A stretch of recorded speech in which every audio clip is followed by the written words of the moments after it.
Hi guys, good to see everyone again. And today I'm just going to talk a little bit about identity, individuality, and idiolect, which I consider three things that make up who we are, and three things that we often separate from one another, but would really give us a complete picture of who we're dealing with, whether it's in the news or just face to face. I'm just throwing out some psychological, philosophical ideas next on Jinka Jabo.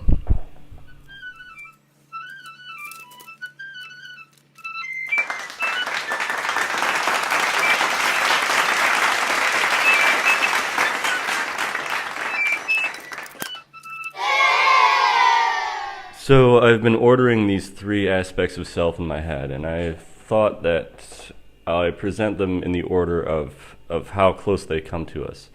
And we start from the furthest wrong, I guess. What's furthest from any identity is the identity.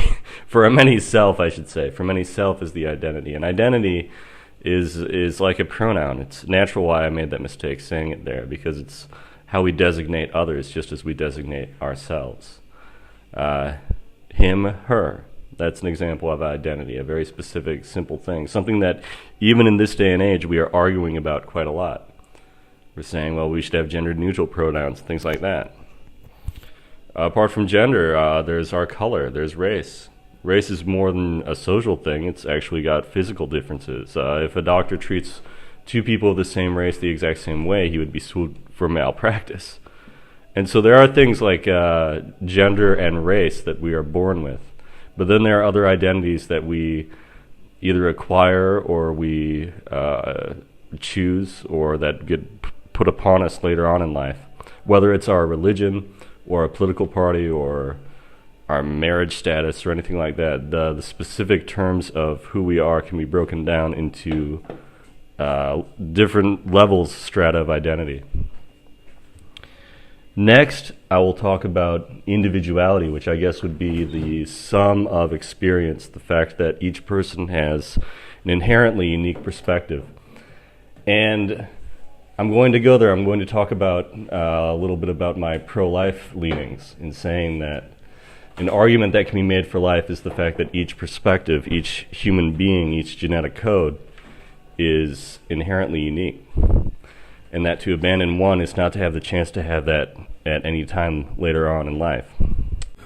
So anyway, the fact that you're hearing my voice and that I'm saying something to you and the fact that you're hearing it is so improbable when you look at how unlikely it is that either of us should exist in this world. Anyway, as my Sunday school teacher used to put it, the likelihood that you are here is 1 over infinity.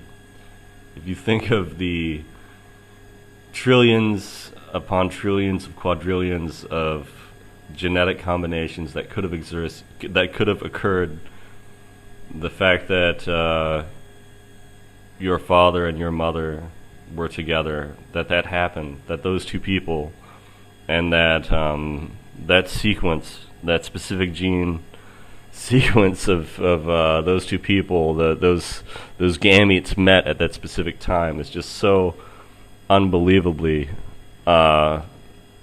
amazing. It's so unlikely that any of us should exist. And that's what makes us different. That's what makes us sentient. That's what gives you a perspective completely independent from mine and from anyone else's. That's what allows you to see anything. That's what helps you build your identity, your more external thing. Last, I think what really cuts to the core of who everyone is, whether they're aware of it or not, is their idiolect. And idiolect is just a fancy academic word that means the specific speech patterns that each person takes up, or in the language of TV tropes, like catchphrases. And so I was trying to analyze my own a little bit, and I'll attempt that in a moment here, but I think if we look at President Trump, for example, we find that he uses a lot of short words. There are some words that he uses very frequently, like tremendous and best, the best, things like that, certain phrases. I'm sure we could all think of a number of them, either for him or for any other very famous figure. And that's part of what makes us unique in the sense that you can tell someone right away. You can tell who someone is. You can get at the sense. It's very hard to fake being someone else, even in purely textual terms.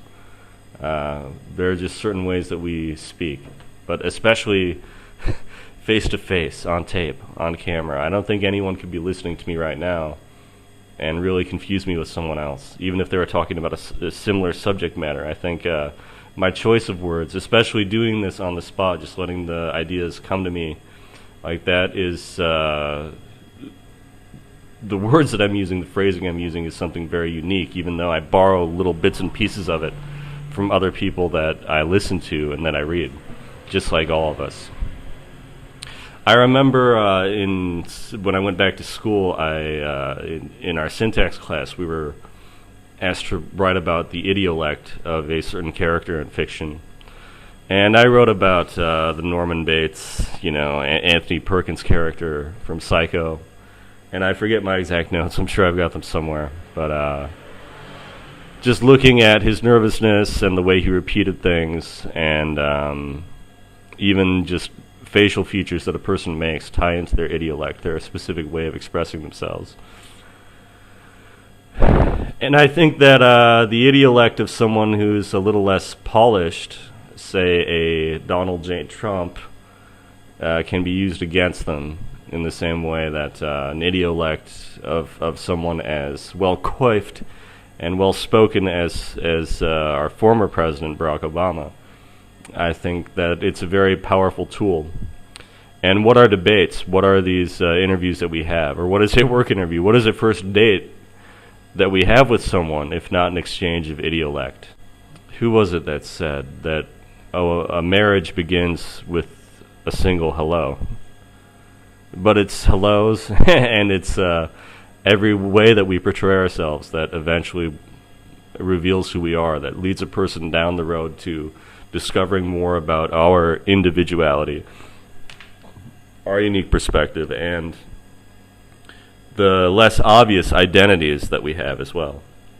I'd say that idiolect makes up the word, whereas identity and individuality build the deed. In the beginning was the Word, it says in the Bible. But I think it was in Totem and Taboo, Sigmund Freud said, in the beginning was the deed. And that's the real question. Do actions precede thoughts and words, or do words precede thoughts and actions? That's the endless, tricky round that we're caught in. But let's not confuse the two. And let's not assume that one speaks totally for the other, for people are amazing contradictions, I should say.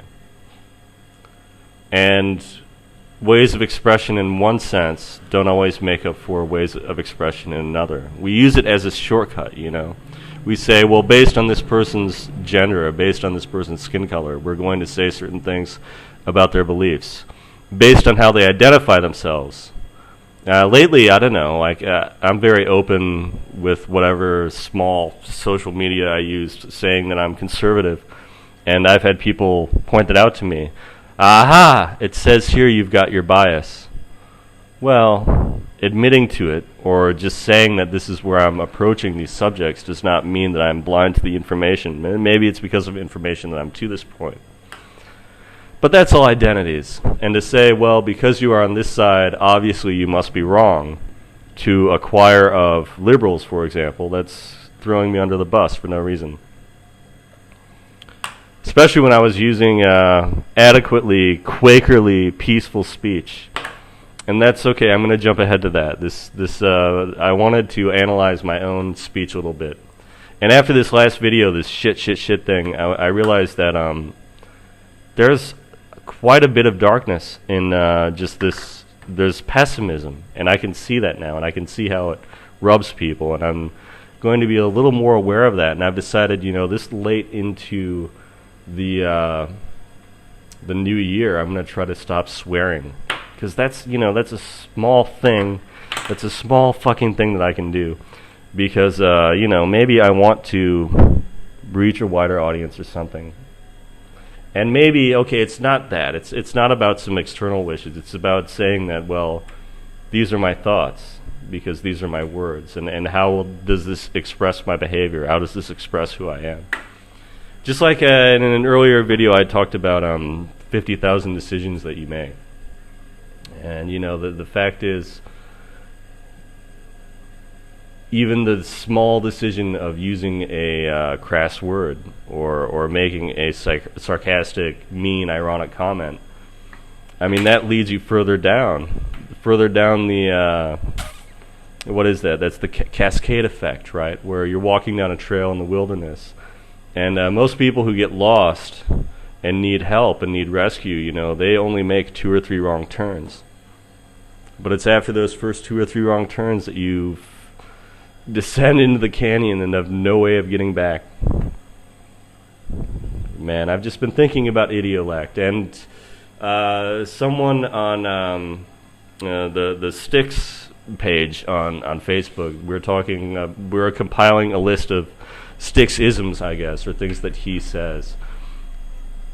And that's been kind of fun. It's made me think, well, I'd like to acquire some of my own phrases, but it'd be neat to see how he reached those points where, his iconic "all right, YouTube" and "who fucking cares" and all these great phrases that we have that we can just rattle off as listeners. I want to have my own catalog of those at some point. Hydrogen Hillary, the legacy media, all these phrases that we're going to steal from him and we're using and have become meme-worthy and are part of the new media, which I proudly consider myself part of, even if I reach nobody, because that is my perspective. Anyway, that's about all. Peace out.